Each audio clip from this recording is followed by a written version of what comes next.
mga kapatid, tayo po'y sama-samang dumaing sa Diyos.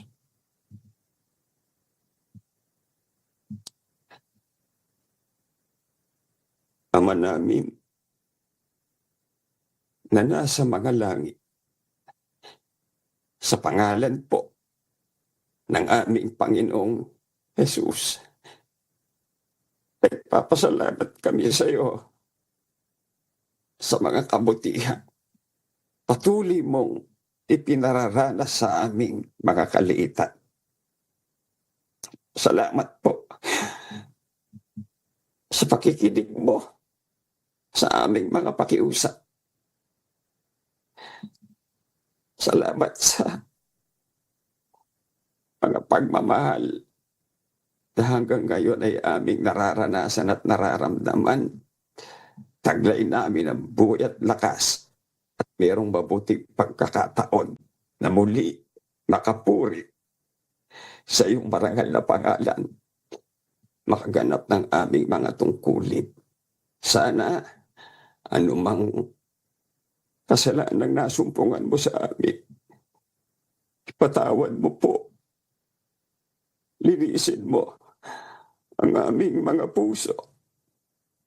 Marapatin mo ang pagdulog namin sa iyong banal na harapan at tulungan mo kami bilang maliliit na sangkap ng iyong katawan.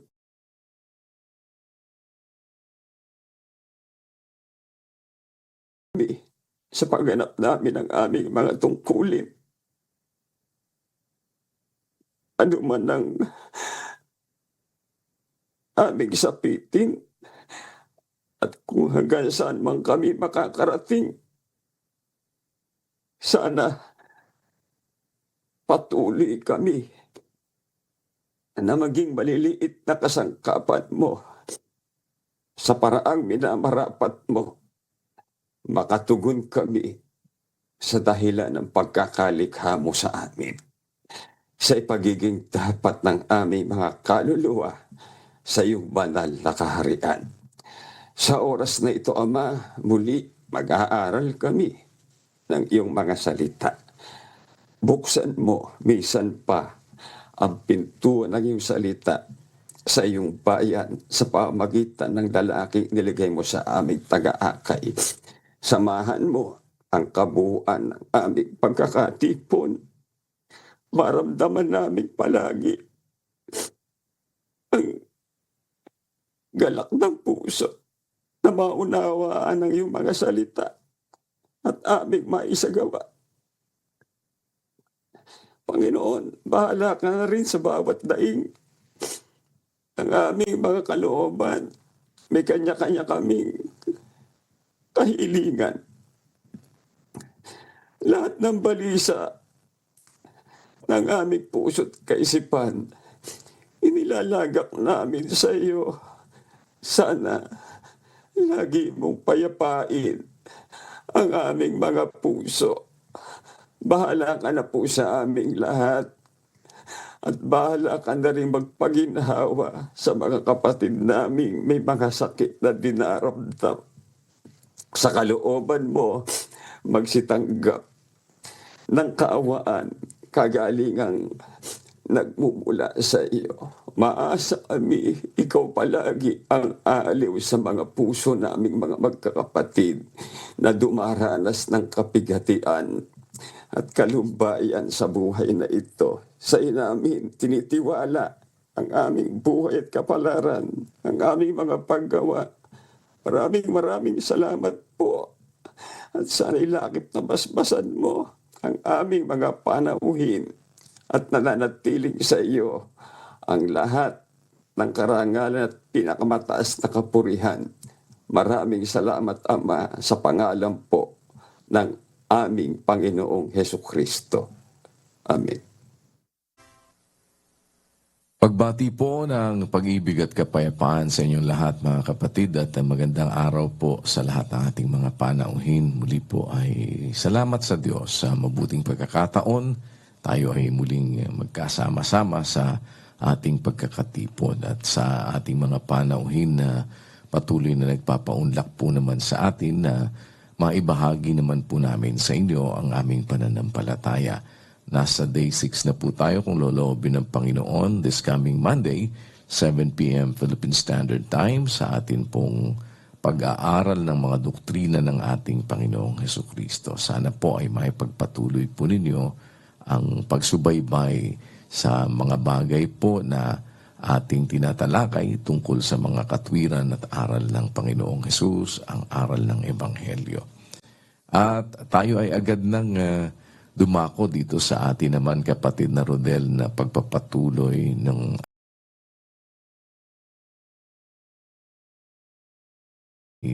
nakikita natin ang kahalagahan ng mga bagay na ito sa ating mga sama-samang paggawa. Kasi huwag nating kalimutan yung kapatid na Rodel. Yung sinasabing ingatan na huwag ninyong pawalang halaga.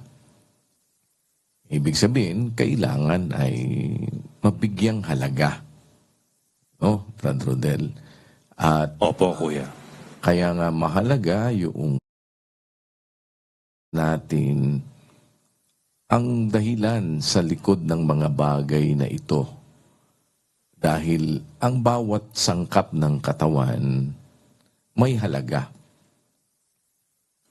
Opo. May halaga yun sa katawan, kapatid na Rodel. Opo, Kuya. Minahalaga ng Diyos, kaya naging sangkap, tinawag ng Diyos, at may halaga ngayon yun sa katawan. Opo. O ikaw, isipin mo, hindi ba yung sangkap ng katawan may halaga sa katawan? Opo, Kuya. Lahat ng sangkap. At bawat sangkap, mayroong kani-kaniyang nakaukol na paggawa na nagiging tulong sa paglaki ng katawan sa ikatitibay anwika ng kanyang sarili sa pag-ibig. Kaya ito ay isang bagay na ating sinusubaybayan dahil bilang mga sangkap ng katawan, magkakasama tayo sa iisang katawan. Sama-samang sangkap niya. Yan yung ating pinag-aaralan na nandun sa 12 ng Korinto. Kayo nga ang katawan ni Kristo at bawat isa'y sama-samang mga sangkap niya. At kung tayo ay mga sangkap ng katawan, may halaga tayo sa katawan. Opo. Kasi may paggawang nauukol sa bawat iba't ibang sangkap ng katawan na nagpapalaki sa katawan. O kaya may halaga no, Brad Rodel, ano? Opo, Kuya. Dahil may tulong na nagagawa yun sa katawan. Opo. Ayon sa minagaling ng Diyos, isinangkap tayo sa katawan. Pwede sangkap ka na ng katawan. Bilang sangkap ng katawan, mayroong tayong paggawang nauukol sa bawat iba't ibang sangkap. Kaya nagiging tulong ang bawat isa sa kapwa sangkap for the benefit nung katawan. Ba yung katawan, kapatid na Rodel, ano? Ang iglesia po, Kuya. Babasahin natin ulit para hindi tayo nagkukwento lang. 1:18 ng Kolosas. Opo. At siya ang ulo ng katawan sa makatwid bagay ng iglesia. Yan.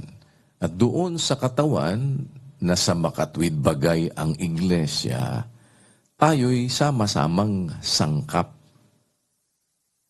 Opo. At bilang mga sangkap ng katawan, may nakaukol na paggawa na kung saan nagbe-benefit yung katawan. Yung Opo. iglesia, nagpapalaki sa katawan sa ikatitibay ng kanyang sarili sa pag-ibig. Yan ano, kapatid na Rodel. O edi may halaga. Opo, Kuya. O bakit ngayon may halaga, kapatid na Rodel? Kaya po ito may halaga, Kuya, dahil kailangan ng bawat iba't ibang sangkap yung kanyang kapwa-sangkap.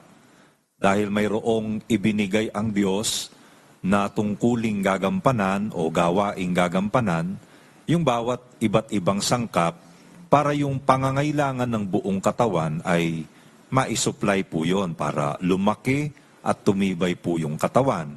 At yun po ang ginawa ng Diyos, yun ang kanyang pagbabalangkas, Kuya. O ngayon, kapatid na Rodel, ano? Dahil ayon yun sa minagaling ng Diyos, Opo, may halaga yun sa katawan. Tama, kapatid na Rodel? tama po.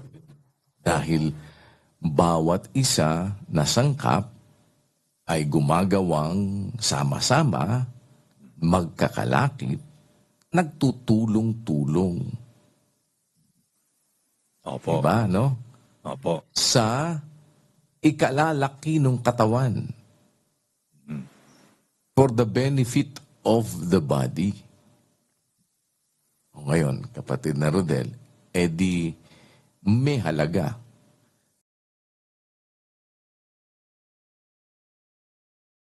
Binili. opo, Pero mo, binili tayo sa halaga, sabi ano, sa halaga kayo'y binili. O hindi talagang may halaga. opo, Pinahalagahan tayo eh. O, bakit pinahalagahan? Binili, tinubos ng dugo ni Kristo na mahalaga.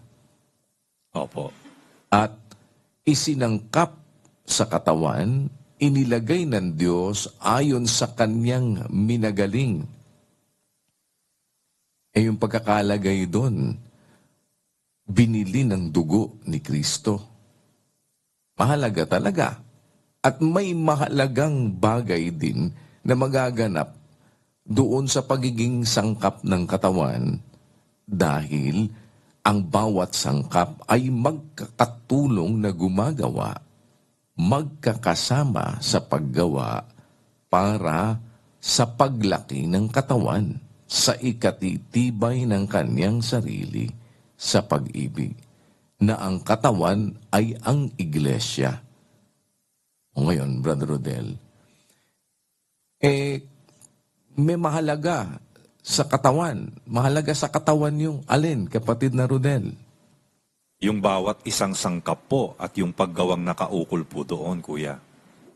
O ngayon, ano ang realidad? Eto, no, kapatid na Rodel. Dapat kasi mabubuksan yung kaisipan natin para alam natin na ayun, merong kang titignang mga bagay na ganun mo ngayon dapat tignan sa pananaw na pakikinabangan mo yung salita na sinasabi ng kasulatan.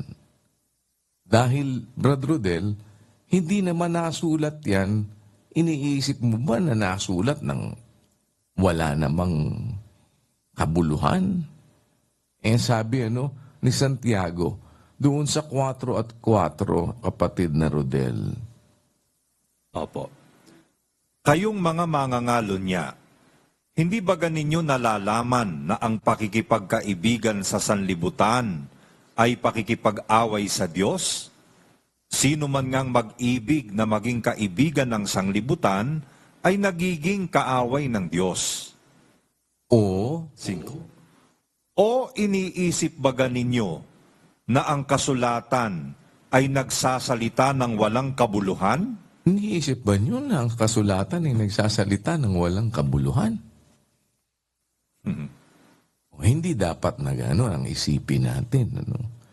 O di, titignan natin ngayon, dapat lagi sa isang pananaw na may kabuluhan yan eh. At lagi dapat doon sa pananaw na ito, kapatid na Rodel, ay magiging gabay natin. Dahil wag nating kalimutan palagi yung nasa 6 at 23 ng Kawikaan na ang utos tanglaw, ang kautusan liwanag, ang mga saway na turo ay daan ng buhay.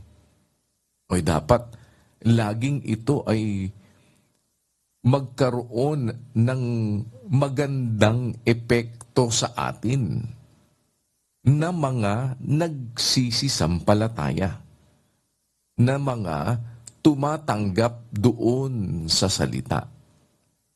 Na dapat ang paggamit naman ng utos matuwid, sapagkat yun lagi ang basic na pupuntahan mo Ang kautusan ay mabuti kung ginagamit ng tao sa matuwid. Sabi ni Pablo sa 1:8 ng sulat kay Timoteo.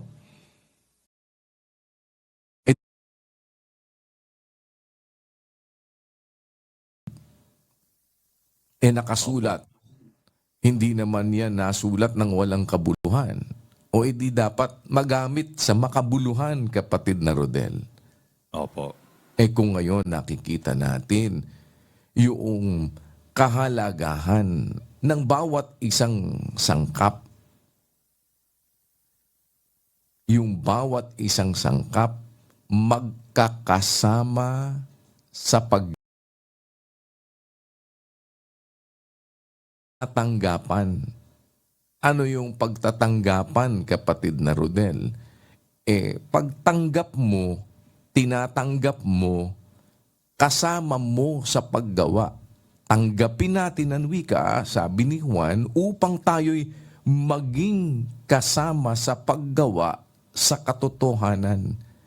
Hindi mo pwedeng sabihin na tinatanggap mo o nagtatanggapan tayo ng mga magkakapatid kung hindi tayo magkakasama sa paggawa. Opo. Dapat magkakasama tayo sa paggawa. At Opo. sama-sama tayong sangkap ng katawan. Iba-iba man tayo ng gawain, kapatid na Rodel, pero sama-sama tayo sa paggawa, na yung paggawa natin na sama-sama na yon for the benefit of the body. Opo. No, kapatid na Rodel, ano? Opo, kuya. O edi, pag nagtatanggapan tayo, dapat nagsasama-sama tayo sa paggawa for the benefit of the body. Opo. Dahil ang bawat sangkap na talagang sangkap ng katawan at kasama sa paggawa at nagtatanggapan, tanggap mo yung kasama mo, tanggap naman ikaw nung kasama mo din, magkasama kayo sa paggawa para sa benepisyo noong katawan. Di hindi kayo magkakontra, no, kapatid na Rodel, na ikaw, yung ginagawa mo, hindi contributory sa paglaki ng katawan, kundi bagkus detrimental doon sa Opo. katawan. Makasasama sa katawan. Ngayon, pag yung isang sangkap ng katawan na supposed to be yung kanyang ginagawa ay for the benefit of the body, sumama ngayon sa'yo sa paggawa mo dahil tinanggap ka, kapatid na Rodel. Ikaw na tinanggap, hindi ang ginagawa mo of the body, di dalawa na sila. Opo. Oh. Na ang paggawa, kasi nagtanggapan silang dalawa. Nung magtanggapan sila, nagsama sila sa paggawa. Hindi for the benefit of the body yung nangyayari. Dahil ang kanilang ginagawa, hindi yung dapat na magawa para sa kapakinabangan ng katawan. Kaya nga, Opo. sinasabi naman doon sa binasa natin sa Santiago, no, na wag niyong tanggapin yun. Oh, yung nandoon sa Juan, oh, yung nandoon sa 1 Gs, na kung dumating naman ang sino man ang wika, hindi dala ang aral na ito, wag naman ninyong tanggapin. No. Nakita mo, no? Di hindi mo tatanggapin. Bakit? Opo. Madadamay ka sa masama niyang gawa. Opo. Pag tinanggap mo, nasasama ka doon sa paggawa niya. Hindi dala yung aral na ito. Pag hindi dala yung aral na ito, ang gagawin nun, hindi for the benefit of the body. Naintindihan mo, kapatid na Rodel? Opo, kuya. Tama po. May halaga. Ano ang halaga? At sino yung may halaga sa katawan? Yung gumagawa for the benefit ng katawan. Yun ang may halaga sa katawan. Tama. Tama po. Ano halaga sa katawan noong ang ginagawa hindi for the benefit ng katawan? Wala po. Panira. Ano ang halaga? Diba? Ngayon, on the other hand, kung nasa katawan, pagkatapos, kapatid na Rodel, ang ginagawa kontraryo doon sa dapat na ikabuti ng katawan, ikalaki ng katawan, ano yun? Magpapatisod yun. Tama po. Magpapatisod doon sa sangkap. Mhm. Bakit, kapatid na Rodel? Yung sangkap, mahahawa. Opo. Sa halip na magawa niya, yung dapat niyang magawa for the benefit of the body, nahahadlangan siya, natitisod siya, nagkakaroon siya ng stumbling block. Naintindihan mo, kapatid na Rodel? Opo. Ano? Opo, kuya. Para magawa niya yung dapat niyang magawa for the benefit of the body. No. Ngayon, pag yun ang tinanggap mo, ano mangyayari, kapatid na Rodel? Di makakasama ka ngayon sa paggawa. Makakaramay ka ngayon doon sa masamang gawa. Saan ka ba dapat kasama? Dapat kasama ka kung paanong sinasabi na, sabi ni Juan, kung dumating ang sino man, hindi dala ang aral na ito, huwag niyong tanggapin. Kung dala yung aral, di tatanggapin mo. Para ano? Para makasama ka din, makaramay ka naman doon sa mabubuting gawa.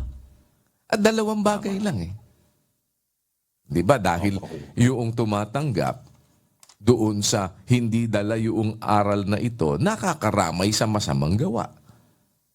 Kung yung dala-dala naman aral na ito, siya mo namang tinatanggap, makakasama ka naman din doon sa kanyang mabuting gawa. Di ba ganon, kapatid na Rodel? Opo, kuya. Tama po. Ngayon, may halaga ba? May halaga po. Ito, kapatid na Rodel, basahin mo. Unang Korinto 6:4. Opo. Kung kayo nga'y mayroong usapin na mga bagay na nauukol sa buhay na ito, ilalagay baga ninyong magsihatol ang mga taong walang halaga sa iglesia? Ngayon, pinapansin mo ba ngayon yon, kapatid na Rodel?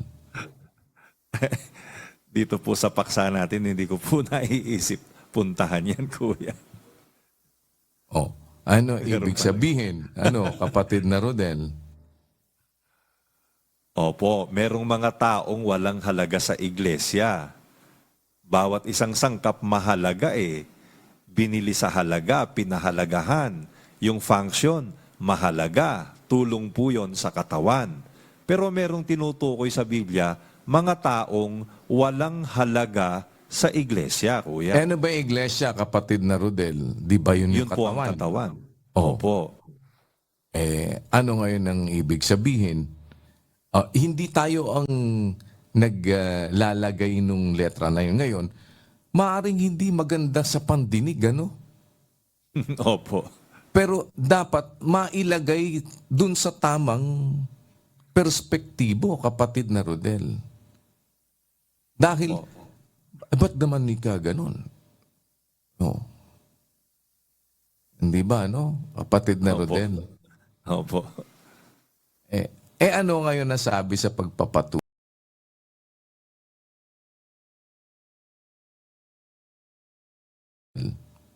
Opo. Sinasabi ko ito upang manghiya kayo. Ano?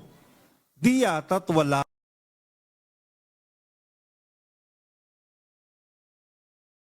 niyang mga kapatid? Tignan mo, no? Kapatid na Rodel. Opo. Ito pinag-uusapan sa mga magkakapatid. Opo. Sino yung mga magkakapatid? Yung magkakasamang sangkap ng katawan. Opo, Na kuya. significant yung ginagawa nila sa iglesia. Opo. Diba? Dahil dapat nagtatanggapan sila na iisa ang aral na kanilang sinusunod. Dahil yun ang dapat magtanggapan, kapatid na Rodel. Yung iisa yung aral na sinusunod nila at ginagawa nila. Magtatanggapan kayo. At huwag mo tatanggapin yung iba yung aral. Huwag mo sasamahan doon sa paggawa niya ng ibang aral. Dahil makakaramay ka sa paggawa ng hindi naman yung aral ni Kristo. Hindi aral ni Kristo ang magagawa mo. Diba? Opo. Ngayon, kapatid na Rodel, meron sinasabi, bakit gano'n ang gagawin nyo? Ilalagay ba ninyo para magsihatol yung mga taong walang halaga sa iglesia? Parang sabi nga, mabigat na salita. Opo, kuya. Hindi ba? Opo. Ang magiging pananaw mo ba ng ngayon kayo nga mga mga wala kayong kayo mga lahat ganito. Kinukumbinsi mo ang maging bahagi ang iglesia Opo, opo. Okay, pagka halimbawa sasabihin mo na kaagad na lahat ng mga iyan, ng mga wala sa iglesia, yan ay mga kondinado sa apoy. Yan ay impyerno lahat yan. Di pa paano ang gagawin mo ngayon doon? Ba't ka pa mangungumbinsi sa kanilang sumama kung kondinado na pala sila? Opo. Hindi gano'n, kapatid na Rodel. Hindi dapat maging gano'n ang pananaw. Opo. At wala na ba ang ibig sabihin ba kayo na lang bukod tanging may halaga sa Diyos at yung ibang mga tao, hindi gano'n ang dapat mo maging pananaw. Bakit? Sapagkat ang Diyos, ibig ng Diyos, lahat ng tao mga ligtas. 2:4 ng unang Timoteo, kapatid na Rodel. Siya ang may ibig na ang lahat ng mga tao'y mga ligtas at mga kaalam ng katotohanan. Ngayon, ano yung sinasabi? Bakit mga taong walang halaga sa iglesia? Dapat tignan natin siya sa anong pananaw. Kasi sinasabi dito, wala bang isa mang marunong na makapagpayo sa kanyang mga kapatid? Bakit? Kasi yung mga magkakapatid, sila yung mga sangkap ng katawan o sangkap ng iglesia na ang kanilang paggawa, kapatid na Rodel, dapat magkakasama sila sa paggawa. Nagtatanggapan sila na iisa ang kanilang ginagawa, yung aral. Na ang ginagawa nila, kapatid na Rodel, ay may benepisyo sa katawan. Na hindi dapat ang pakisamahan mong paggawa yung paggawa nung hindi dala yung aral. Dahil ang expectation sa'yo bilang sangkap ng katawan, ikaw ay kasama sa paggawa for the benefit of the body. Sa paggawa ng katotohanan. Kaya nga, tatanggapin, bakit tatanggapin, at bakit magtatanggapan upang anwi ka, tayo'y maging kasama sa paggawa sa katotohanan. Di magkakasama tayo dapat sa paggawa sa katotohanan for the benefit ng katawan o ng iglesia. Kaya, bawat paggawa na yan, mahalaga. At bawat sangkap na yan, may halaga. Saan? Sa katawan. Bakit? Kasi nakaugnay sa katawan. Yung hindi nakaugnay sa katawan, ano ang halaga nun sa katawan? Wala po. Naiintindihan mo, kapatid na Rodel. Opo. Kaya, merong walang halaga sa katawan. Opo, kuya. Dahil hindi pa nga siya sangkap nung katawan. Opo. But it doesn't mean, agad sasabihin mo, wala nang hindi pinahahalagahan ng Diyos. Kaya nga gusto ng Diyos masangkap sa katawan eh. Opo, kuya. Oh. Saan? Ba't walang halaga sa iglesia? Wala pa siyang epekto dun sa katawan eh. Opo, opo. Dahil Tama po. hindi ang mga mapakiapid sa sanglibutang ito ang hindi nyo pakikisamahan. Kung ganon, magsialis na kayo. Sabi, di ba, basahin natin ulit, kapatid na Rodel, 5 na 9 ng unang Korinto. Opo.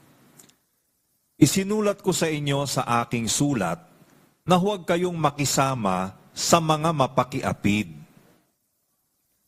Tunay nga, hindi ang ibig sabihin ay sa mga mapakiapid sa sanglibutang ito, o sa mga masasakim at mga manglulupig, o sa mga mananamba sa Diyos-Diyosan, sapagkat kung gayoy, kinakailangang magsialis kayo sa sanglibutan. Datapwat, Sinusulatan ko nga kayo na huwag kayong makisama sa kanino mang tinatawag na kapatid. Kung siya'y mapakiapid o masakim o mananamba sa Diyos-Diyosan o mapagtungayaw o manglalasing o manglulupig, sa gayoy huwag man lamang kayong makisalo. sapagkat ano sa akin ang humatol sa nangasa labas? Hindi ba kayo nagsisihatol sa nangasa loob? Datapot sa nasa labas, Diyos ang humahatol. Alisin nga ninyo sa inyo ang masamang tao. O kita mo, kapatid na Rodel, ano? Opo, kuya. Bakit? Tunay ngang hindi yung mga mapakiapid sa sanlibutan. Otherwise, umalis na kayo sa sanlibutan. Ngayon, bakit? Kasi, hindi ka naman nakikisama sa kanilang ginagawa At sila naman, wala namang epekto naman sila doon sa katawan for the reason na hindi naman sila sangkap pa ng katawan. Opo. Ngayon, kapatid na Rodel, ikaw, sangkap ka ng katawan. Supposed to be bilang sangkap ng katawan, ang ginagawa mo ay for the benefit of the body. Kung ang ginagawa mo ngayon detrimental to the body, dapat alisin ka sa katawan. O kaya nga halimbawa, sabihin, dalawang bagay, kapatid na Rodel. Kaya nga ako umalis dyan Bakit? Di hindi ka na nakikisama sa amin. Hindi ka na nakikisama sa paggawa ng katawan. Opo. Di wala na epekto yung gagawin mo sa amin. Opo.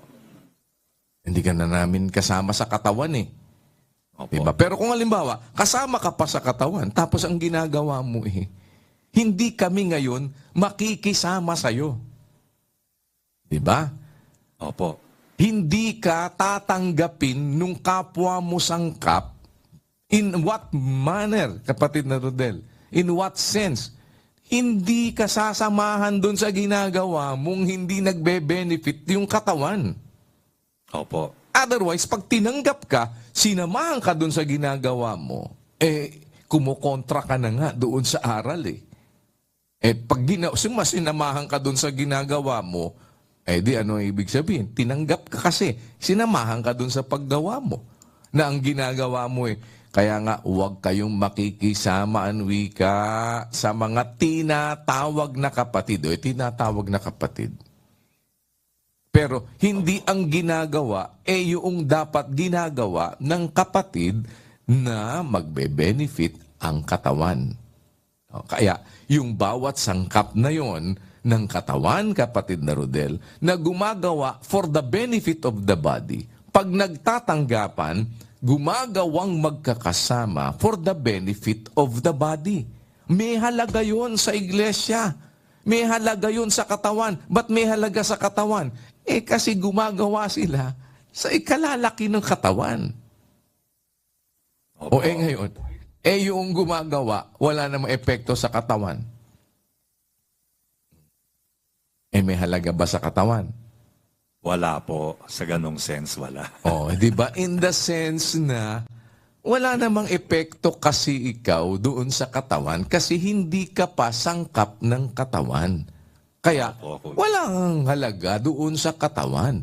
But it doesn't mean, kapatid na Rodel, na kung hindi pa nga nakakakilala di ba? Opo. Ano ngayon ang malay mo kung isang araw maging sangkap ng katawan? Opo. Pagka naging sangkap ng katawan, ang gagawin na din nun, may tulong na sa katawan. May halaga na sa katawan. Opo. But in the meantime, kapatid na Rodel, meron walang halaga sa katawan. Opo. Kasi hindi pa naman siya gumagawa for the benefit ng katawan. Opo. Halimbawa, sabihin, yun naman di ba, tumutulong din naman sa mga tao. Di ba? Di ba mabuti din naman na ganun. Nagme-medical mission nga din yun pero not for the benefit of the body. Opo. Naintindihan mo? Di Opo, ba? kuya. Opo. Parang, halimbawa, for the benefit ng kaninong kapakinabangan? For the glory nino. Opo. Diba? Anong benepisyo nung katawan doon? Pero yung sangkap ng katawan na magkakasamang gumagawa para doon sa katawan, kapatid na Rodel, kaya nga, we are, kapatid na Rodel, di ba? Yun Ang dala-dala natin, halimbawa, karangalan ng Diyos. Upang yung mga tinawag, sabi, yung nagpapahayag ng karangalan ng tumawag.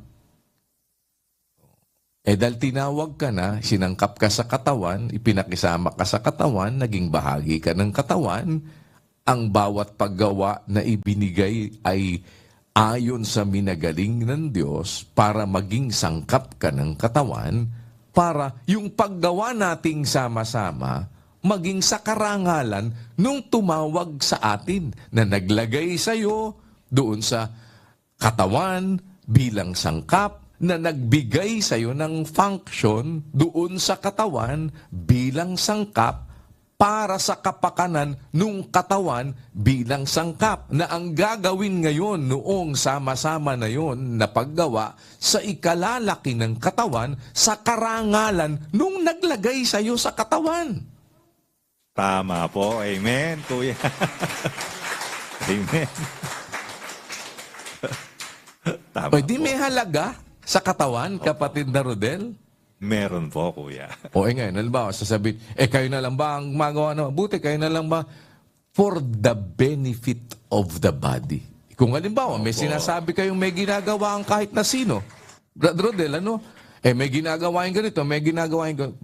May ginagawa. Wala naman tayo pong pag-uusap doon At di salamat, talaga namang pagka alam mo yung sinasabi na anumang mabuting bagay na gawin, ang Diyos ang nakakaalam nun dahil bawat gawa dadalhin ng Diyos sa kahatulan. Pero para sabihin, kapatid na Rodel, yung paggawa is for the benefit of the body and for the glory nung tumawag sa'yo, ay ibang usapan yun. Opo.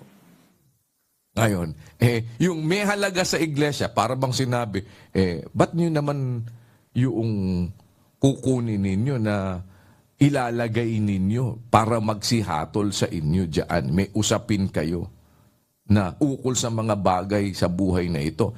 Ilalagay ba ninyo upang magsihatol yung mga taong walang halaga sa iglesia?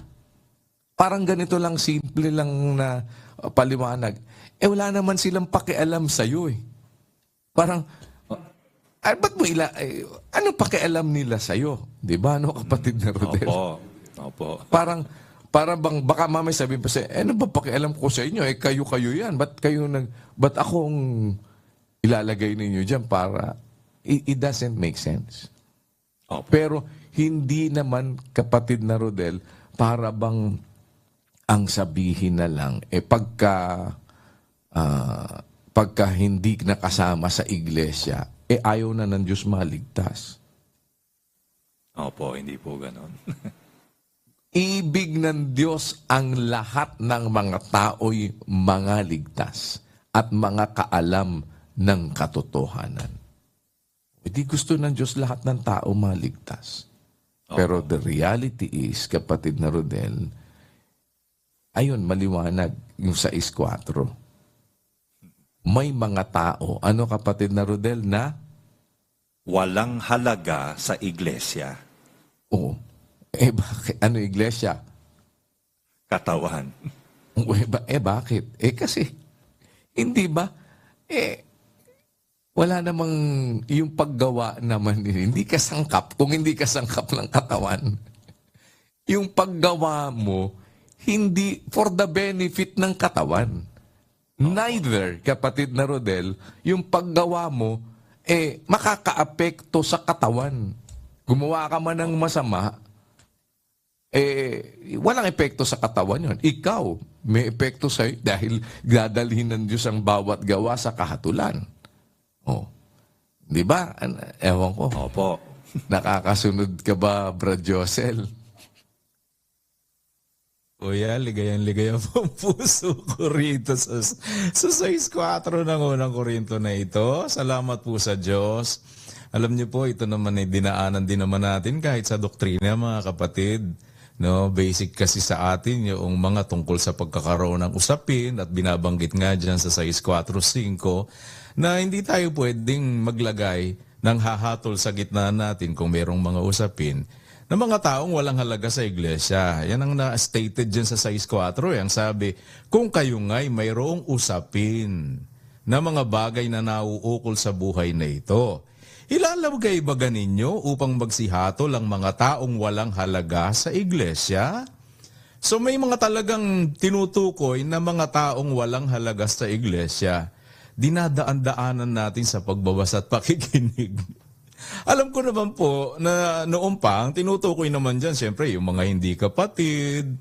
Dahil dapat meron sa atin sa gitna nating magkakapatid na makakapagpayo. Huwag mong isangkot dito sa usapan natin yung hindi kapatid. Kasi sa 5, sinasabi ko ito upang mga hiya kayo. Ano? Di yata't wala baga sa inyo na isa mang marunong na makapagpapayo sa kanyang kapatid? So kung may usapin sa atin, dapat within us. Hanggang doon po yung akin eh. Ngayon, doon nga po sa 6:4, oo nga ano? Diretso yung banggit eh. Mga taong walang halaga sa iglesia. Teka, anong reason behind? Merong dahilan dito. Bakit ganun ang banggit? Bakit ganun ang description? Taong walang halaga sa iglesia. Ibig ba sabihin, itong mga tao na ito walang halaga? Hindi maaring ganun eh. Kasi in the first place, sabi nga po ni Kuya, 2:4 ng unang Timoteo, ibig ng Diyos lahat ng tao mga ligtas at mga kaalam ng katotohanan. No? Yung mga hindi nating kapatid, paano mo sasabihin hindi mahalaga? Ang gusto nga ng Diyos dyan, maligtas. Hinaakay nga natin eh. Sila nga'y ating kinukumbinsi na sumampalataya sa Panginoong Hesukristo na kagaya natin sumunod sa aral. Ngayon, ano meron doon? Bakit mga taong walang halaga sa iglesia ang banggit sa 6.4? Ayun, na-establish ni Kuya yung mga detalye kasi nga po, galing sa pinag-aralan na rin natin noong prayer meeting at ngayon nga dumudugtong. Ang bawat sangkap ng katawan, inilagay ng Diyos yan ayon sa kanyang minagaling.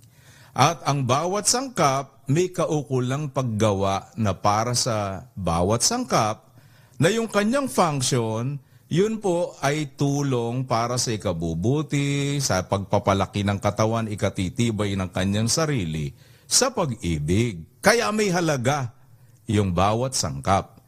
Hindi pwedeng walang halaga eh. May contribution kasi yung bawat sangkap pagka nagagawa ang function niya doon sa katawan, sa ikalalaki, ikatitibay nito sa kanyang sarili, sa pag-ibig. Eh ngayon, ano itong mga sinasabing walang halaga sa katawan? Ang katawan po, iglesia, 1:18 ng Kolosas. At siya ang ulo ng katawan sa makatwidbagay ng iglesia. Kaya kung isusupply mo ngayon pala doon sa 6.4, maintindihan mo yun eh. Na ang sabi po ni Pablo sa 1 Korinto 6.4, yan, ilalagay baga ninyo upang magsihatol ang mga taong walang halaga sa iglesia o sa katawan? Paano walang halaga sa katawan? Kasi hindi pa naman connected eh. Hindi pa naman nakaugnay eh. Hindi pa naman sangkap eh. Pero ang talagang may halaga sa iglesia o sa katawan, yung mga sangkap. May kaugnayan na sa isa't isa, ang kanilang ginagawa for the benefit of the body, para sa kapakinabangan ng katawan, para sa karangalan ng Diyos na tumawag. Yun po yun eh. Naipakita ni Kuya yun, no? Kaya, may mga tao talagang walang halaga sa iglesia. In what sense? Sa sense na itong mga ito, hindi pa naman kasi sila sangkap. Wala pa silang kaugnayan sa katawan, kaya hindi naman sila sangkap. Paano magkakaroon ng halaga yung kanilang ginagawa man, kung meron mang ginagawa? No? Kasi sabi nga ni Kuya, may mga nagsasabi nga hindi naman kayo lang gumagawa ng mabuti, may nagme-medical mission din. Oo nga, tama. Pero, for what purpose? Para ba sa benefit ng katawan? Para ba sa kapakinabangan ng katawan? At para ba sa karangalan ng Diyos? Kasi tayo, alam natin, very particular yan mga kapatid. Tayo po'y gumagawa dahil meron tayong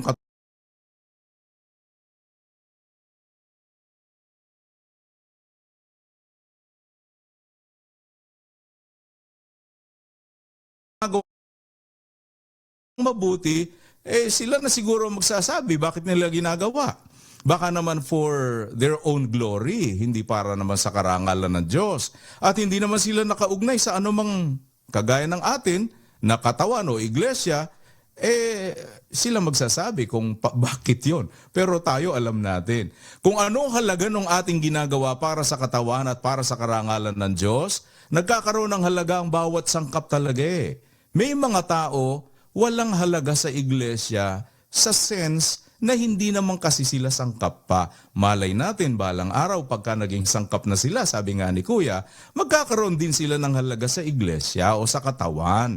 Dahil ang magiging function nila, magko-contribute na para sa ikatitibay, ikalalaki ng katawan sa kanyang sarili sa pag-ibig at para sa karangalan ng Diyos. Napakagandang po nung Kuya punto no na sabi ko, ito pala. Dinadaanan namin yung mga ganong pananalita sa Biblia, lalo na po dyan sa 6.4 ng unang Korinto na yan. Mga taong walang halaga sa iglesia. Oo nga, may mas malalim na dahilan pala dyan sa likod na yan eh. Bakit sinasabi yung ganong mga tao ito na walang halaga sa iglesia? Hindi mo pwedeng ipakahulugan na walang kwentang mga tao ito, na hindi mahalaga itong mga taong ito. Inaakay nga natin eh. Gusto nga ng Diyos lahat maligtas eh. Ganun po Kuya, napakagandang punto po nitong mga nabuksan po ninyo sa amin. Kasi lalabas, para bang pagkahalimbawa, ganun ang magiging pananaw natin na, wala na kayong ano. Diba, teka muna. Gusto nga ng Diyos lahat ng tao maligtas eh.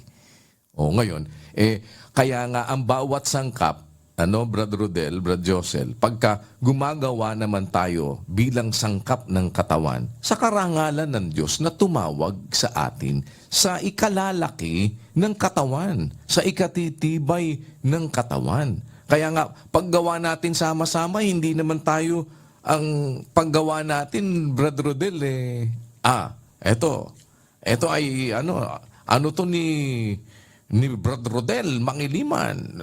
Hindi nga ganun eh. Kaya nga, di ba, kami po ang members ng Church of God International. O ano ba yan? Ito po ang proyekto ng MCGI. Ang MCGI cares na nandyan po, meron tayong medical mission. Ng members ng Church of God International, ng MCGI. Sa anong karangalan? Sa karangalan ng Diyos na tumawag sa amin dito. Na pinaniniwalaan at sinasampalataya na naming naglagay sa amin dito sa MCGI. Bilang kinukonsider na katawan na iglesia. Di ba? Yun ang ating sama-samang mga paggawa. Na alam mo kasi kapatid na Rodel, dalawang bagay palagi eh. Di ba? Halimbawa, dapat ka bang tumalikod o hindi? Depende po kung anong tatalikuran. Exactly. Ayun, di ba? Dahil dalawa ang pagtalikod. Opo. Di ba? Dalawa ang pagtalikod eh. Tingnan mo, kapatid na Rodel. Tingnan natin. Sinasabi ng Biblia, unang Pedro 3:11, kapatid na Rodel. Opo. At tumalikod siya sa masama at gumawa ng mabuti. Tumalikod ka sa masama, gumawa ka ng mabuti. Opo.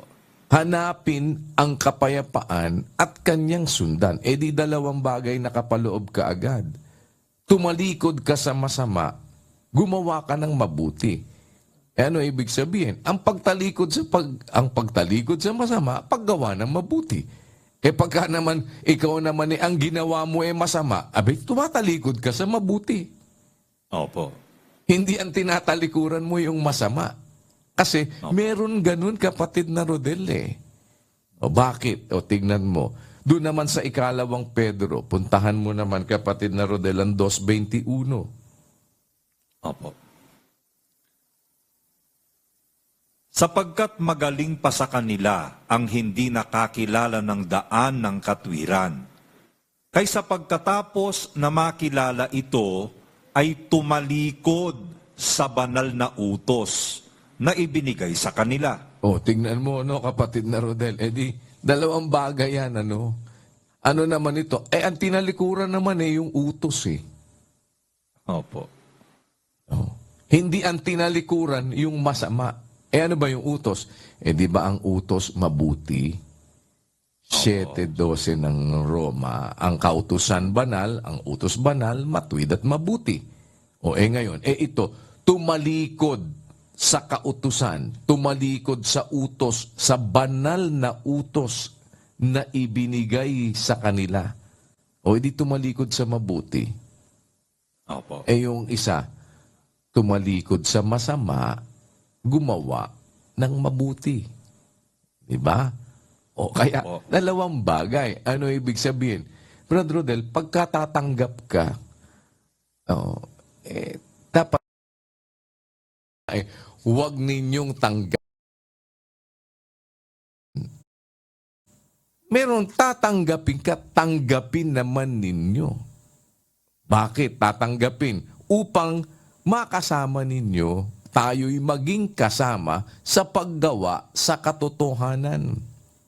Nararapat nating tanggapin upang maging kasama sa paggawa sa katotohanan. Di alin yung tatanggapin mo? Di tatanggapin mo yung kasama mo sa paggawa sa katotohanan. On the other hand, huwag mong tatanggapin yung ang dala-dala, hindi ang aral na ito. Bakit? madadamay ka naman sa kanyang masasamang gawa. Kaya, dalawang bagay palagi, kapatid na Rodel. Pag hindi mo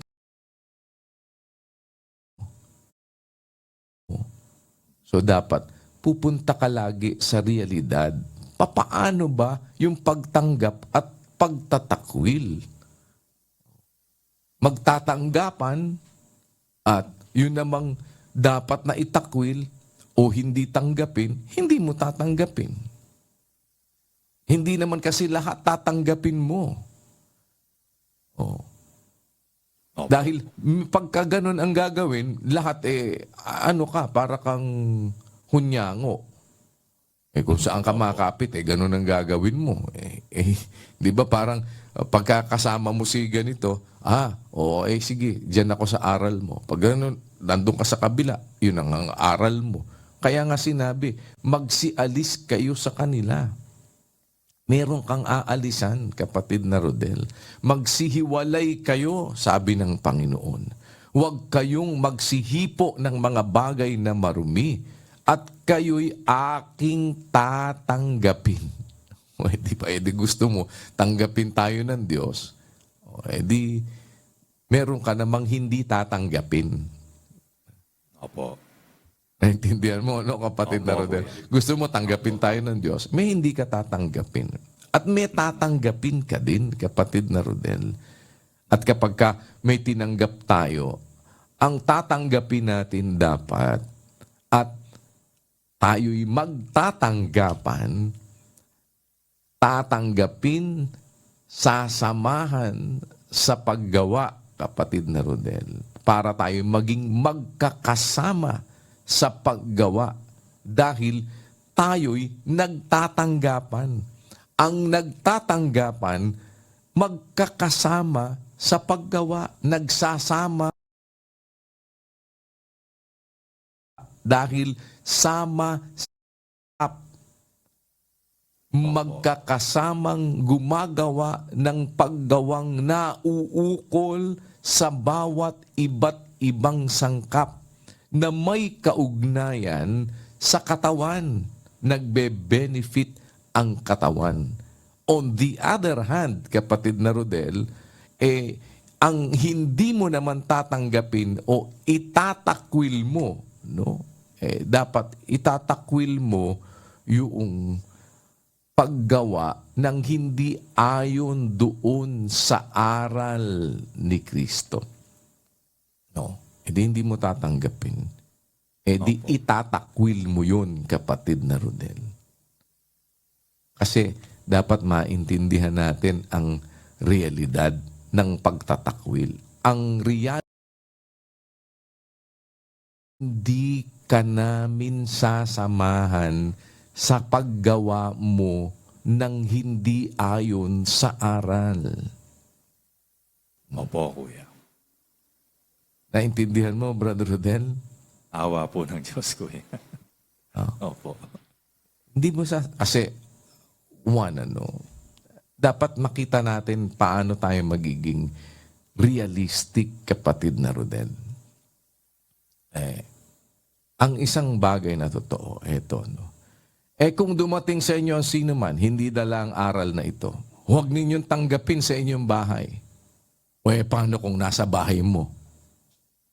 Opo. Opo, kuya. Naintindihan mo ba, kapatid na Rodel? Tama po, kuya. Opo. Ibig sabihin, huwag ninyong tanggapin. Pagka sinabi na huwag tanggapin, dahil yung bumabati sa kanya, nararamay sa kanyang masasamang gawa. Actually, pinag-aralan na natin yan no, kapatid na Rodel, in the past. Pero nire-reiterate natin ngayon dito para makita natin yung punto ngayon ng pagtatanggapan at kung paano yung pagtatakwil. Opo. Hindi dahil sa hindi mabuti ikaw na nagsabi. Halimbawa, sinabi mo na kaya hindi na ako kasama diyan. Di mabuti, at least alam na hindi ka kasama. Ano mang gawin mo, wala ka ng kaugnayan sa katawan. Pero kung kasama ka pa, dapat masaway, di ba? Masabihan para tayo ay nandoon sa magkakasamang linya. Magkakasama tayo ng paggawa na ang ginagawa natin for the benefit of the body at para sa karangalan ng tumawag sa atin na mga magkakapatid. Di nagtatanggapan tayo. Hindi mo naman tatanggapin kapag ka ang kamay makapagpapatisod. Ibig sabihin, mag-i-stop na sa'yo doon sa paggawa noong dapat mong magawa for the benefit of the body. Putulin mo. Huwag kang pumayag, kapatid na Rodel, na ikaw ang makakasama sa paggawa noong bagay na hindi para sa kapakanan ng katawan o para sa detriment, no, hindi benefit, kundi hindi beneficial doon sa body, kundi detrimental doon sa body. Kaya nga, to the extent na pinapuputol Diba? Bakit? Opo. Para wag mapigilan na makagawa nung kanilang function. Otherwise, maapektuhan kasi yung katawan. Diba? Para lang yan yung sinasabi nating halimbawa na ganun lang naman kasimple yun, kapatid na Rodel, no? Kapag halimbawa, yung nagiging hadlang yan para yung other parts ng body ay makapag-function ng maayos for the benefit of the body, anong gagawin mo? Tatanggapin mo ba? Hindi ba? Hindi mo tatanggapin. Paano mo sinabing hindi mo tinatanggap? At paano mo naman sinasabing tinatanggap mo? Paano mo naman sinasabing itinatakwil mo? Ganun lang naman din yun, kapatid na Rodel. No? Pagka tinatanggap natin ang isa't isa, dapat magkakasama tayo sa paggawa. Sa paggawa, sa katotohanan. Magkakasama tayo. Ang nagtatanggapan ganun, kapatid na Rodel. Opo. Nagtatanggapan tayo nun sa isa't isa. Pero kung hindi, nagtatakwilan tayo sa isa't isa. Diba? Kaya dapat makita natin itong mga bagay na ito. Kaya ko lang pinupuntahan at sinityaga natin na himayin para magkaroon din tayo ng kaisipan, merong halaga. Huwag ba pa walang halaga, kapatid na Rodel? Ingatan na huwag pa walang halaga ang isa sa maliliit na ito na nagsisisampalataya. May halaga yung nagsisisampalataya. Bakit tinanggap nun yung aral? Sumasampalataya, tinanggap yung salita, sumasampalataya kay Rodel.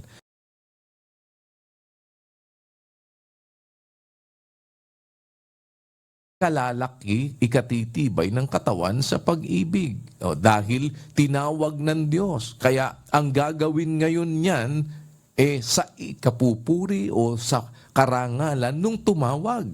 Kapatid na Rodel.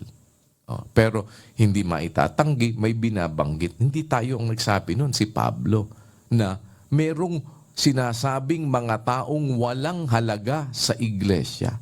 Pero hindi naman natin dapat na isipin, kapatid na Rodel, na ayaw na ng Diyos maligtas yung mga hindi pa sangkap ng katawan. Kaya walang halaga sa katawan, walang halaga sa iglesia kasi hindi pa naman makakaapekto sila sa iglesia.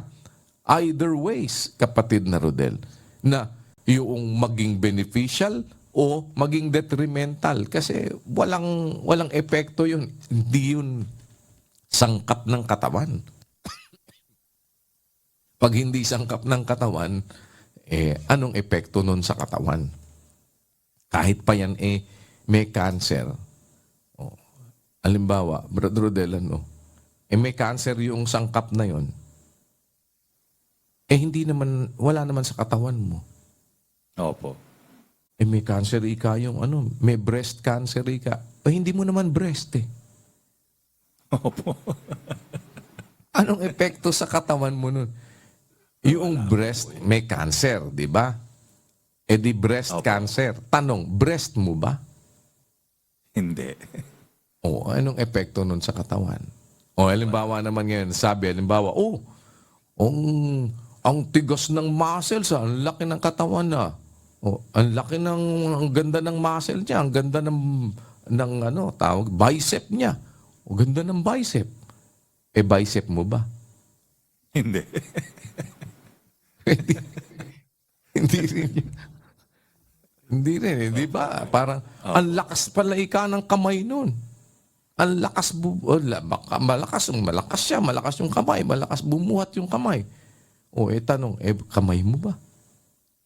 Hindi. O, ganun lang yon kapatid na Rodel. Sana po, makita din naman natin sa isang pananaw, huwag nating iaalis palagi. Ang isang prinsipyo, gusto ng Diyos lahat ng tao maligtas. Kung nabigyan ka naman halimbawa ng pagkakataon, ikaw naman ang option mo, tumalikod ka naman doon sa utos. Sa halip na manatili ka sa kautusan, tumalikod ka, ikaw na may gawa nun. No? Ngayon, hindi ka pa naman nakakakilala, di ka pa naman tumatanggap. Kapatid na Rodel. Kaya ngayon tumalikod, huwag kang makikisama doon. I-repudiate mo. Huwag mong tatanggapin. Tumalikod sa utos, huwag mong sasamahan doon sa pagtalikod sa utos, kapatid na Rodel. Para walang maging epekto sa katawan. Naintindihan mo? Tatakwil mo na nga O ngayon, halimbawa naman, hindi pa naman tumatanggap ng utos, hindi pa nakakakilala ng kautusan, di hindi pa rin bahagi, kapatid na Rodel. O wala pa ding epekto yun. Opo. Wala pa ding magiging epekto sa katawan yun.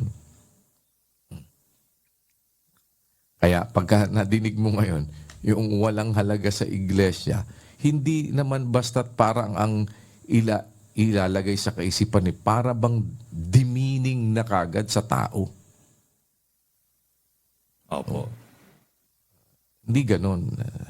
Huwag natin tignan sa ganong pananaw. Tignan natin ang pananaw palagi na sinasabi ni Pablo. Si Pablo rin may sabi, ibig ng Diyos ang lahat ng tao'y mga ligtas at mga kaalam ng katotohanan.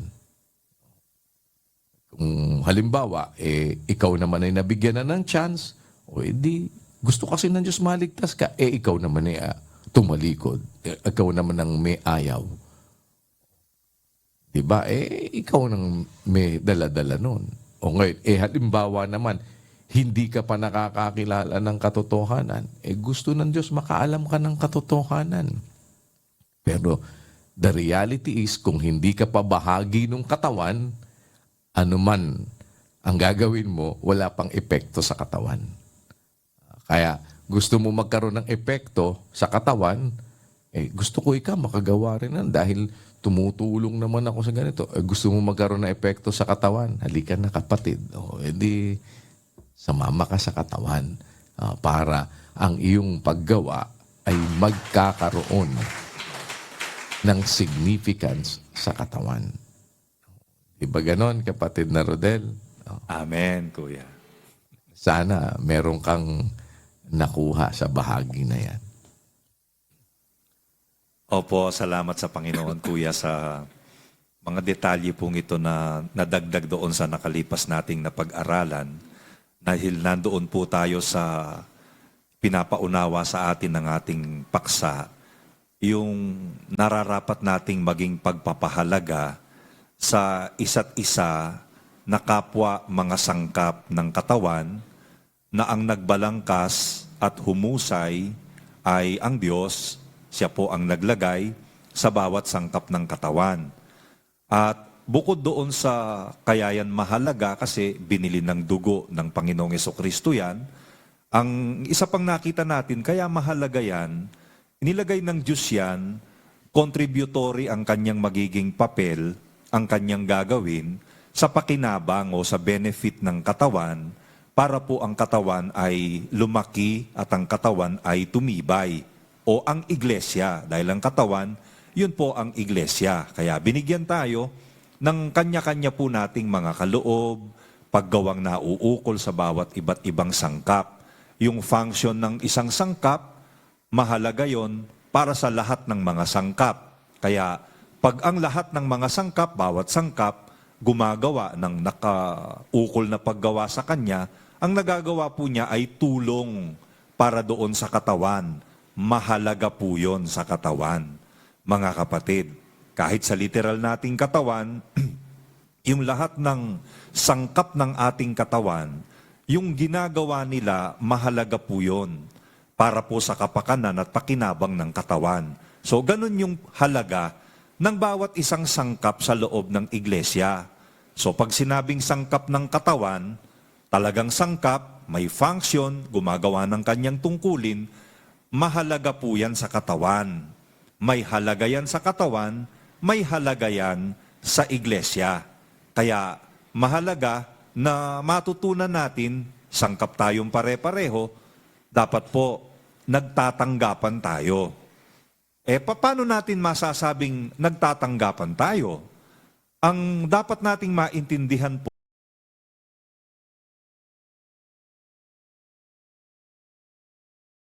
dahil pag meron kang ibang interpretasyon sa pagtatanggapan, baka magkaproblema ka. Kagaya nga nung napag-aralan na po natin nung nakaraan yon, mga kapatid, nire-review tayo ni Kuya, yung sinasabi dun sa unang Juan 1:10, ay kalawang Juan 1:10, kung sa inyo'y dumating ang sino man, hindi dala ang aral na ito, huwag ninyong tanggapin sa inyong bahay. Huwag ninyo siyang batiin. Pagka hindi mo naiintindihan ano yung ibig sabihin ng hindi pagtanggap sa kanyang real sense niya, paano hindi tatanggapin sa bahay, kasama mo nga sa bahay? Iisang bahay nyo, doon kayo pareho nakatira. Paano gagawin mo doon? At ang mahirap pa, baka kanya nga yung bahay at ikaw anak ka lang, nakatira ka lang doon Paano i-interpret ng ganun yon? So, mahalaga na iintindihan natin, ano ba ang kahulugan talaga nung pagtatanggapan at hindi pagtatangga o hindi pagtanggap? Paano mo masasabing tinatanggap mo ang kapwa mo sangkap sa loob ng iglesia? Sasabihin natin, nagtatanggapan tayo. Paano mo naman masasabing hindi mo naman tinatanggap yung ayaw ng Diyos na tanggapin mo? Hindi dala yung aral na ito, hindi mo dapat tanggapin yon. Ano gagawin mo doon? Di itatakwil mo, hindi mo tatanggapin. Sa anong sense? Para sure tayo. Magkakapatid, ay nagtatanggapan po kami. Anong proof na nagtatanggapan tayo? Kung nagtatanggapan tayo, mga kapatid, dapat magkakasama tayo sa paggawa. Kung nagtatanggapan talaga tayo sa talagang sentido ng pagtatanggapan. Dahil sinasabi ni Juan sa 1:8, sabi niya, nararapat nga nating tanggaping mabuti ang mga gayon upang tayo'y maging kasama sa paggawa sa katotohanan. So yung pagtanggap, pakikisama yon sa paggawa sa katotohanan. Kung pareho kayong sangkap ng katawan, nilagay ng Diyos, may sarili kayong, kanya-kanya kayong function, nagtatanggapan kayo, magkakaiba man tayo ng ginagawa, pero magkakasama tayo sa iisang paggawa sa katotohanan. Dumating naman yung iba, hindi naman dala yung aral na ito, huwag mong tatanggapin yon.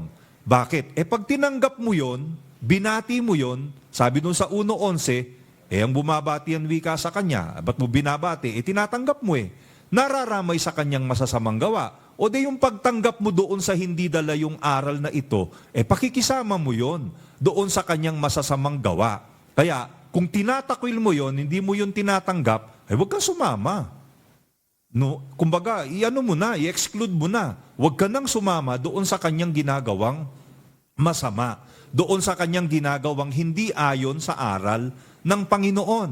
At para mo naman masabing tinatanggap mo naman yung ang dala-dala naman ay aral ng Diyos, kasama ka niya sa paggawa sa katotohanan. Dahil yung paggawa naman ninyong pare-parehong mga sangkap ng katawan, may halaga po yun sa katawan. Dahil ang magbe-benefit po doon yung katawan. Pero yung paggawa naman na wala naman sa loob ng katawan, wala pong halaga yun sa katawan. Di ba mga kapatid? Kahit ang ganda-ganda ng puso niya, talagang healthy, malakas, hindi mo naman puso. Anong pakinabang sa katawan mo nun? Di mo naman puso, nasa labas yun ng katawan mo. Ano po mga kapatid? O kaya naman yun, may sakit naman. May cancer yung breast niya. Breast mo ba yun? Hindi mo naman breast. De walang epekto sa'yo. Ano po mga kapatid? Ganday ka ng muscles niya, ganda ng biceps niya. Hindi mo naman biceps. De walang halaga sa'yo yun. Kanya yun Ang may halaga sa katawan mo, yung function ng mga sangkap ng katawan mo o ng mga sangkap ng katawan ng iglesia na ang nagbalangkas po ay ang Diyos. Kaya, ayun, pag nabasa mo ngayon yung 6.4 ng unang Korinto, ako rin naman, alam ko naman na ang tinutukoy diyan yung hindi pa kapatid sa loob ng iglesia Pero hindi ko naiintindihan itong puntong ito na hindi naman ang ibig sabihin nito, parang minemenos mo na pag wala sa iglesia. Hindi naman ganun Bagamat wala naman tayong ganung katuruan noong pa Kaya nga, yung mga wala sa iglesia, ginagawan po natin ng paraang maakay po sila, mga kapatid, Gumugugol ang samahan, ng oras, ng salapi, ng kakayahan, para sila maakay natin Sila, alam naman nila yun, mga bisita natin. Hindi nila pwedeng sabihin, baliwala sila pag dumating sila sa mga lugar natin. Welcome na welcome po sila Mga kapatid, itong puntong ito, mga taong walang halaga sa iglesia, pag hindi mo naintindihan ito, at ikaw wala ka sa iglesia, para bang mabigat, Walang halaga sa salitang Tagalog. Pag walang halaga, walang kwenta. Pareho lang yun mga kapatid, Pero ang punto pala, kaya walang halaga sa iglesia, kasi hindi pa naman sila sangkap ng iglesia. Ano man ang ginagawa nila, masama, mabuti, wala pang epekto sa katawan. Kahit gumawa pa ng mabuti yun, medical mission sila, gawin nila. Yung ginagawa rin natin, pareho ng ginagawa natin, wala namang epekto po sa katawan yon. Wala namang epekto sa iglesia kasi hindi naman pa sila bahagi ng iglesia Pero pag sangkap ka na ng katawan, yung gagawin mo bilang sangkap ng katawan, magpapahayag ng karangalan yon. Hindi karangalan ng individual na kung sinong gumagawa. Kaya nga tayo, ang dala-dala po natin palagi, mga kapatid, we are members Church of God International. Members tayo ng MCGI tayo Walang isang pangalan tayong itinatanyag mga kapatid. Members tayo, paano tayo naging members? Inilagay tayong members nung Diyos na tumawag sa atin. Kaya kaninong karangalan yon? Ginawa ng members, sino bang may gawa niyan? Sino bang naglagay ng members na yan? Ng Church of God. Di yung naglagay ang may karangalan doon. Kaya laging ang karangalan ay doon sa Diyos na tumawag po sa atin. Hindi karangalan ng kahit na sino na gusto lamang pong, di ba mga kapatid? Ngayon, hindi naman natin inahatulan din yung ginagawa ng iba. Kung para kaninong karangalan ba yung ginagawa nila, ang Diyos naman ang nakakaalam nun. Kasi sinasabi nga sa Biblia, dadalhin ng Diyos ang bawat gawa sa kahatulan. Di ang Diyos nang, doon, bahala po doon. Pero ano man ang gawin niyang kabutihan, nandun sa labas ng katawan, wala pong halaga yun sa katawan. Hindi yun makakadagdag ng ikatitibay, at ng ikalalaki ng katawan. Walang halaga. To that sense, walang halaga sa iglesia. Yung tinutukoy ni Pablo kasi ano man ang gawin nila, wala pa naman epekto sa iglesia. Wala pa namang epekto sa katawan kasi hindi pa naman sila bahagi ng katawan. Kahit yung masamang gagawin po noon, wala pang epekto sa katawan yun Pero pag sangkap na ng katawan, gagawa na ng makakapagpatisod, gagawa na ng masama, ay itatakwil mo na yon. Mga kapatid? Ano ang pagtatakwil? Abay, wag mo samahan doon sa ginagawa niyang masama. Huwag kang makisama doon. Putulin mo na ang pakikisama mo sa paggawa doon, sa madalit salita. Bakit? Makakasira na yan Sa iglesia, mga kapatid, makakasira na, hindi na makakabuti sa katawan pero yung wala pa naman po sa iglesia, mga kapatid, wala pang epekto yon. To that sense, kaya walang halaga sa iglesia kasi ano man ang gawin niya, wala pa pong epekto sa katawan. Pero hindi ang ibig sabihin, walang halaga sa iglesia, ayaw na ng Diyos maligtas. Si Pablo nga din na nagsulat nun, nang nagsabi, sabi nga ni Kuya, sabi ni Pablo, na siyang may ibig, lahat ng mga tao'y mga ligtas. Yun ang sabi ng Biblia. Gusto ng Diyos maligtas yan kahit yung mga hindi pa, wala pa sa iglesia. Kaya nga tayo umaakay ng kapwa-tao natin eh.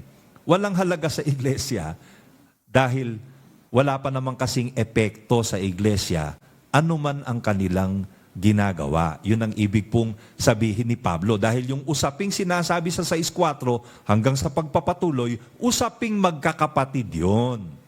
Kumbaga, sa diretsong salita, sabi nga ni Kuya, magkakapatid tayo. Nagkaalam natin yung sinusunod natin, tapos meron tayong problema, lalapit tayo doon sa wala pa naman, wala naman pakialam sa atin. Di ba? Ano ba, pakialam ko sa inyo, kayo-kayo dyan. Anong malay ko sa ano nyo, di ba? Parang wala pa naman pakialam sa atin, ba't doon ka pupunta? Kaya nga sabi ni Pablo, wala bang isa mang marunong sa inyo na makapagpapayo sa kanyang mga kapatid? Magkakapatid yon. Pero yung salitang walang halaga sa iglesia, hindi pang may menos yon doon sa mga wala pa sa iglesia.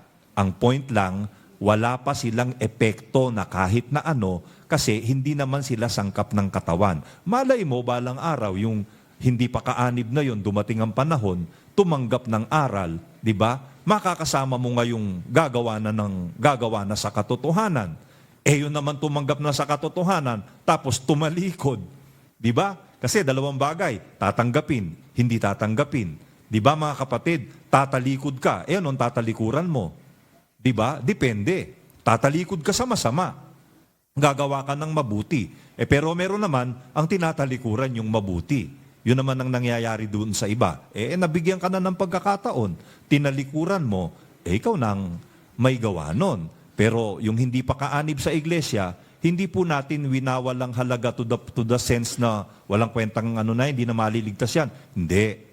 Kaya walang halaga sa iglesia, naintindihan ko po ngayong awalan Diyos, Kuya, kasi wala pa naman silang epekto na kahit anong gawin nila. Kahit mangalon niya pa yan, kahit mambabae pa yan, di naman kapatid, wala naman sa iglesia. Ano epekto nun sa iglesia? Di ba, mga kapatid? Gumawa man ng mabuti yan sa paningin ng tao, kahit ano gawin yan, ano naman ang ikatitibay at ikalalaki ng iglesia dun sa ginagawa niya? Hindi naman siya sangkap ng iglesia.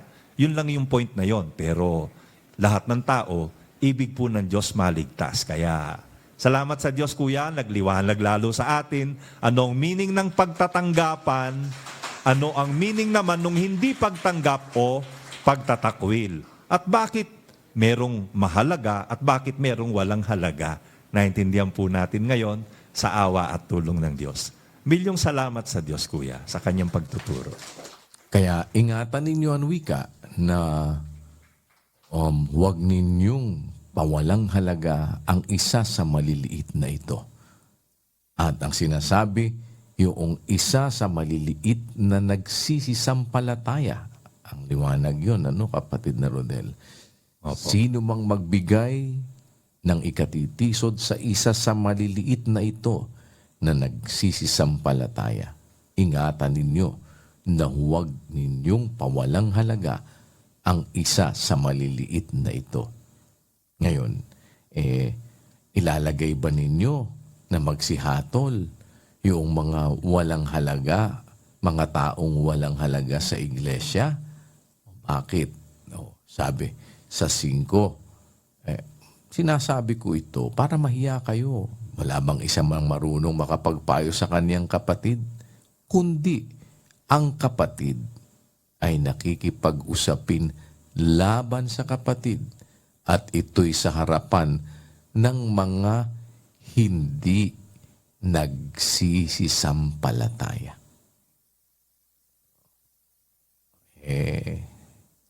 Siguro, Brother Rodel, naintindihan mo yun. Opo. Opo, awa ng Diyos, Kuya. Ang ganda. Nakuha Opo, mo. naintindihan po.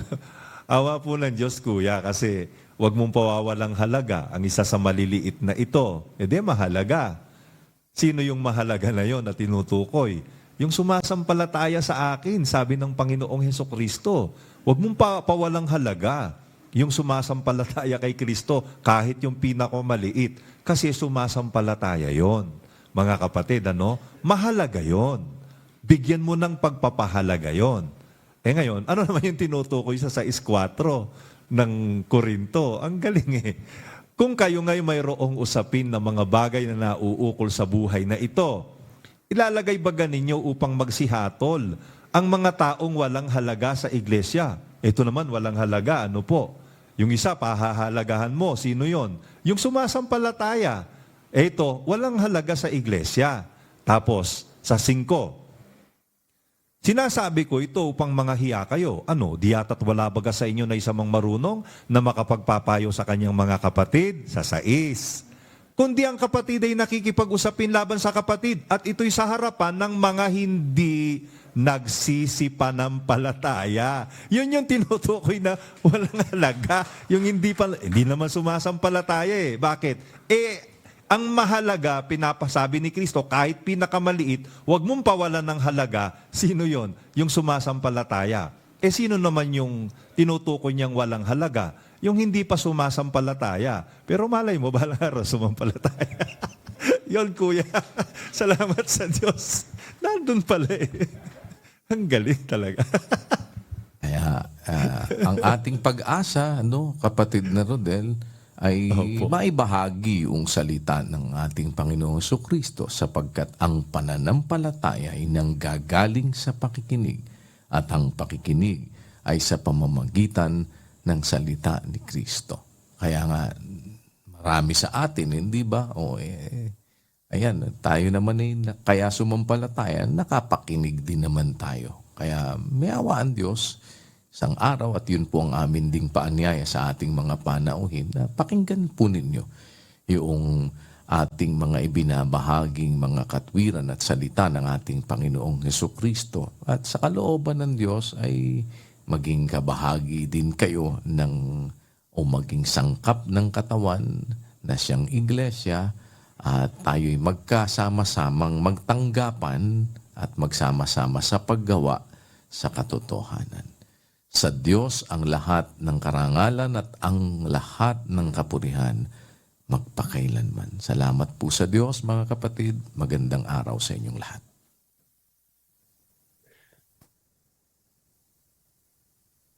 Muli po tayong sama-samang manalangin, mga kapatid. Ama naming Diyos, na makapangyarihan sa lahat, sa pangalan po ng aming Panginoong Hesukristo, muli po kaming nag-aalay ng pasasalamat sa mga butil ng katwirang amin pong napagsalu-saluhang mga magkakapatid, nagbibigay ng ginhawa sa aming mga puso, ng kaligayahan, amin pong mawari ang kabutihang loob mo po sa amin at dakilang kapalarang tinamo po namin nang kami po ay maugnay sa loob ng iyong banal na kapisanan. Nagkaroon po ng halaga ang aming pag-iral sa sanlibutang ito. Matugunan namin ang dahilan ng pagkakatawag mo sa aming mga magkakapatid. Magawa po namin ang marapat sa iyong banal na paningin. Magkasama-sama po kaming mga magkakapatid sa paglakad sa iyong mga salita hanggang sa lahat ng araw na ipagkakaloob mo po sa amin. Lagi kaming humihingi ng awa. Ipagpaumanhin mo na po ang bawat pagkakataong kami ay nagkukulang sa amin pong mga tungkulin.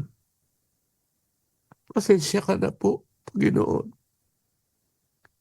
Sana sa kalooban mo'y makapanatili po kami na maligaya,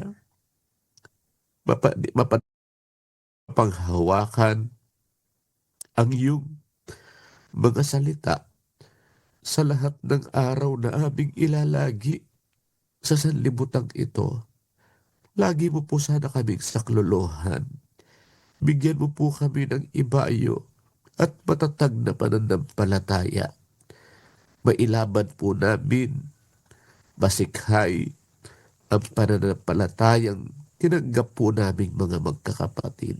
Bahala ka na po sa aming mga suliranin sa buhay, ang amin pong iba't ibang binabakat. Sana po, Ama, tulungan mo po kami na makatapos ng aming mga takbuhin. Haplusin mo po ang aming mga lupang katawan. Bahala ka na po sa bawat karamdaman ng iyong mga anak. Pakiingatan mo ang aming mga kapatid na nasa gitna ng panganib at mga kapahamakan.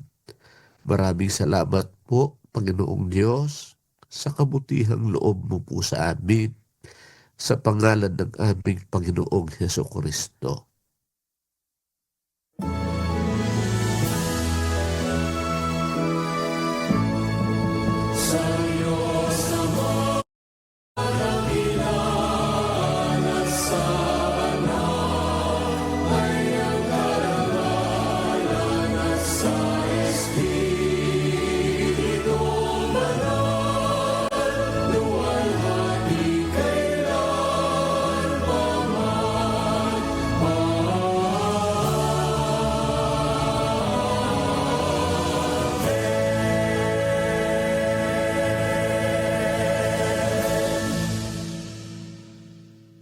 At ngayon mga kapatid, tanggapin natin ang pag-ibig at basbas ng Diyos Amang suma sa mga langit, ang biyaya at pagpapagaling ng ating Panginoong Hesukristo at ang pakikipisan ng Kanyang banal na Espiritu, mamalagi nawa sa ating mga puso't sa ating mga anak, magpakailan-kailan paman.